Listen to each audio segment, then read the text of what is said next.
미국의 대통령 선거가 두 달여 앞으로 다가오고 있습니다.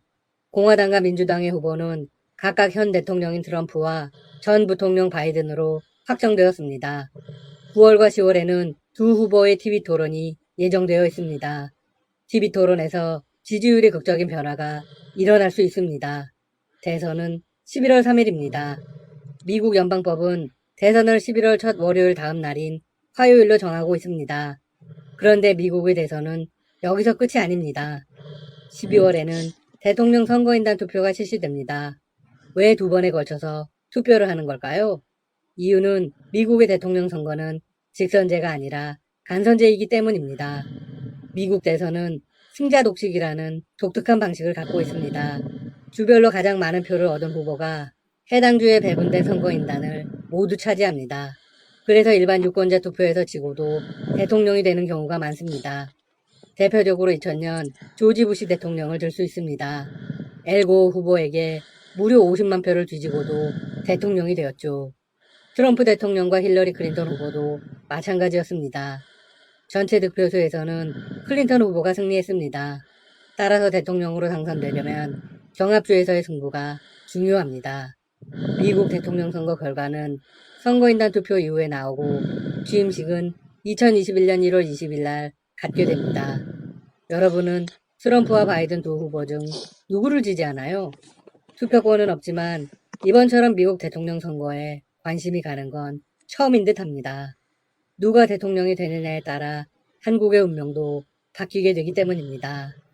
지난 20일 민주당의 조 바이든 후보는 외교안보정책 구상과 관련해 동맹과 함께하겠다고 선언했습니다. 동맹 및 우방과 함께하는 대통령이 되겠다. 독재자들에게 비위를 맞추는 시절은 끝났다는 것을 우리 적들에게 분명히 할 것이다.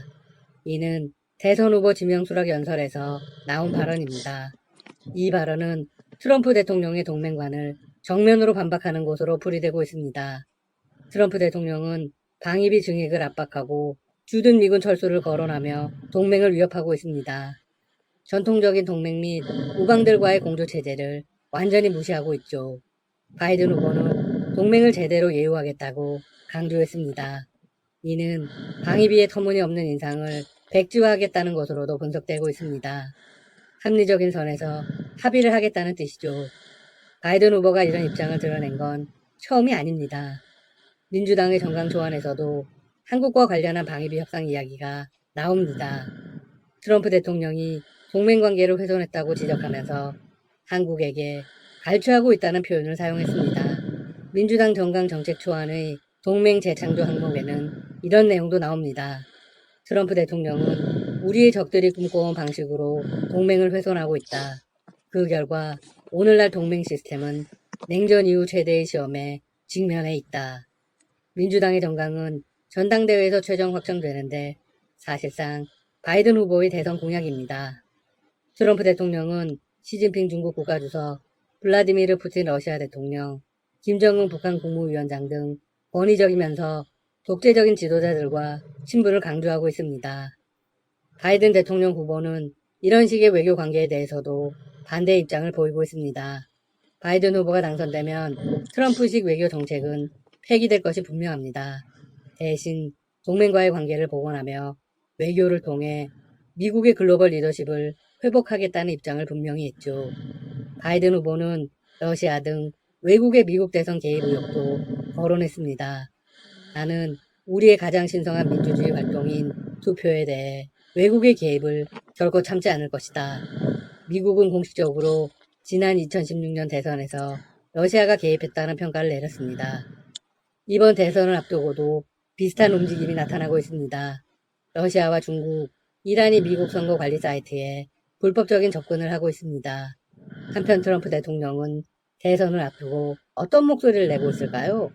당선되면 동맹국에게 더 많은 돈을 받아낼 것이라고 공식 선언했습니다. 방위비 압박을 더 본격화하겠다는 것이죠. 이는 동맹보다 미국 이익 우선주의를 강화하겠다는 것입니다. 한국으로서는 여러모로 불리한 상황입니다. 뿐만이 아닙니다. 외교 관계에서 전반적인 변화가 일어날 수 있습니다. 최근 한 국내 언론이 이런 기사를 내보냈습니다. 트럼프 미국 행정부는 한국을 지지하지 않는다. 한국은 일본의 반도체 소재 수출 규제 조치에 대해 세계무역기구에 공식 제소했습니다. 미 국무부는 두 나라의 무역 전쟁에 개입하지 않겠다는 입장을 밝혔습니다. 어느 한쪽 편을 들지 않겠다는 것이죠. 하지만 세계무역기구 홈페이지에 게재된 회의록에 따르면 미국 측이 이렇게 발언했다고 나옵니다. 오직 일본만이 자국의 본질적인 안보에 필요한 조치를 판단할 수 있다. 무슨 의미일까요? 네, 일본의 반도체 소재 수출 규제가 국가 안보를 지키기 위한 적합한 조치일 수 있다는 겁니다. 이를 다르게 해석하면 한국이 세계무역기구에 제소한 것을 동의하지 않는다는 거겠죠? 세계무역기구의 판결이 나오려면 2년에서 3년 이상의 시간이 소요될 것으로 예상됩니다.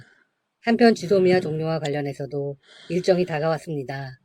한국이 한일 군사보호협정 지소미아 종료 방침을 일본에 통보한 지 약 1년이 지났습니다. 지소미아는 한일 어느 쪽이 파기를 통보하지 않는 한 1년마다 자동 연장됩니다. 취소하려면 90일 전에 통보해야 하죠. 90일 전이 바로 24일입니다. 현재 한국은 아무런 움직임을 보이지 않고 있습니다. 일본은 한국의 선택을 예의주시하고 있습니다. 일본 언론들은 이런 기사를 속속 내보내고 있죠. 올해는 파기를 향한 한국 정부의 구체적인 움직임이 없다. 일본 정부는 협정이 연장될 공산이 높다고 보고 있다. 물론 일본의 생각입니다. 한국 정부의 입장은 다릅니다. 한국은 지소미아를 언제든지 종료할 수 있다고 밝힌 바 있습니다. 즉 24일은 큰 의미가 없습니다. 지난 20일 한국의 외교부는 일본 정부에 이런 공문을 보냈습니다. 한국은 언제든지 지소미아를 종료할 수 있는 권리를 갖고 있다. 일본 정부의 적극적인 협조를 촉구한다.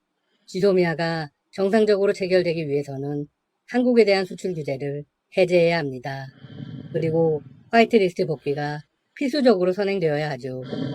한국은 대외무역법 개정 등을 통해 일본 측이 제기한 수출 규제 조치의 사유를 모두 해소했습니다.